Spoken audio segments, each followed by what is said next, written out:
I think we need to show some love for Max Mitchell.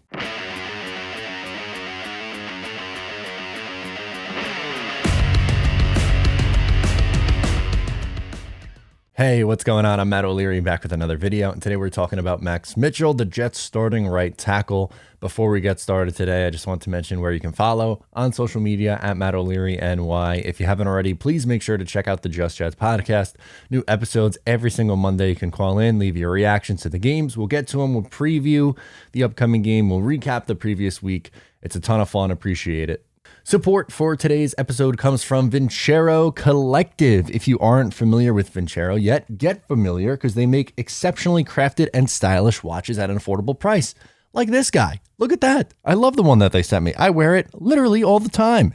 You could finally look like a baller without having to spend like one. And if you're listening to this podcast, there's a good chance you're going to win your fantasy football league this year. So you might as well look the part while you are doing just that. Not only are we going to help you win your league, but we are hooking you up with the biggest discount they offer, 20% off and free shipping with my code MATT20. That is MATT20 for VinceroCollective.com. You could pick up anything on the site, 20% off and free shipping. Get yourself something nice. You deserve it. So I wanted to talk about Max Mitchell, who, I'm just going to be completely honest with you. When Dwayne Brown was hurt and George Fant was going to move back to the left side and Max Mitchell was going to start, I was nervous. And I think a lot of Jet fans were nervous, and rightfully so, because this is a guy who was selected in the fourth round and probably wasn't expected to start. And I don't think in a perfect world the Jets are starting him right now, but he's played better than I anticipated and, hasn't caused any catastrophes, which is really all you could ask for. When you take someone in the fourth round at this point, when you had Mekhi Becton, who was supposed to be the right tackle, and then when you had George Fant, who was supposed to be the left tackle, the plan is obviously, it seems like a developmental piece. Maybe you sit down and learn on the fly, instead of learning on the fly, and you develop that way. Unfortunately, due to injuries, he was kind of launched into a starting spot early on this year. Dwayne Brown gets hurt. George Fant moves back over to the left side. Max Mitchell comes in, and he's been okay. Has he been phenomenal? No, he's not making a Pro Bowl anytime soon, I don't think, but he's played well enough for the Jets to be competitive, which is all you could really ask for a fourth-round rookie, especially against the guys that he was going up against. This past week, Jadeveon Clowney, Myles Garrett, two really studs. And yes, there was the fumble. So if you don't remember, you should. The game wasn't that long ago. But at right tackle, Max Mitchell sending Jadeveon Clowney a little bit wide. Jadeveon reaches back and causes a strip sack on Joe Flacco. I give half blame to Flacco, half blame to Max Mitchell on that one. But to his credit, he rebounded really, really nicely after that. I thought he, looked a lot better after that, and he settled in, which is really all you can ask.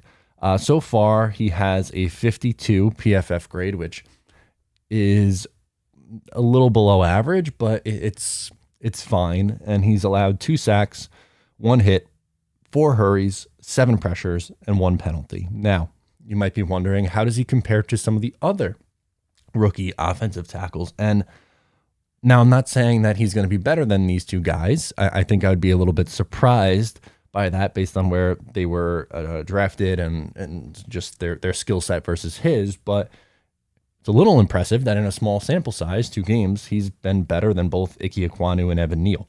Ike Ekwonu, 45.3 PFF grade, 3 sacks, 4 hurries, 7 pressures. Not a great start. And then Evan Neal, 44.6 PFF grade, 1 sack, 4 hurries, 5 pressures. Ekwonu's playing left tackle, and Max Mitchell's playing on the right side. Evan Neal's playing on the right side. I liked both Ike Ekwonu and Evan Neal a ton coming out in the NFL draft, and I think they're going to be fine. And it's not necessarily, it's not me saying that, oh my God, Max Mitchell's a stud. He's going to be better than those two guys who are, top half. What were they, both top 10 picks? Or at least top 15 picks. And both very, very good players. I'm not saying that Max Mitchell's guaranteed to be better than them. I think that's probably a little bit optimistic. But again, it was a guy in a tough situation who probably wasn't supposed to play this year, has come in and been fine. And you know what? As much as I like George Fant, I think he probably should have been extended. And he's in a tough spot, moving from the left side to the right side, back to the left side. Max Mitchell's played arguably better than George Fant. Now, I think things start to, come around for Fant. Again, moving around a ton doesn't help. But Max Mitchell's been really good. He's played next to Elijah Vera-Tucker, who's been excellent so far. Maybe we'll do another video later this week about Elijah Vera-Tucker and getting in on him because he's been excellent. Loved what I see from AVT so far through 2 games. But yeah, Max Mitchell hasn't been an issue yet. Knock on wood, has not been a problem for this New York Jets team. So love that. Let me know what you think of Max Mitchell down below in the comments. Are you impressed with what you've seen so far? Thank you so much for tuning in. Please make sure to subscribe. I'm Matt O'Leary, and I'll catch you next time.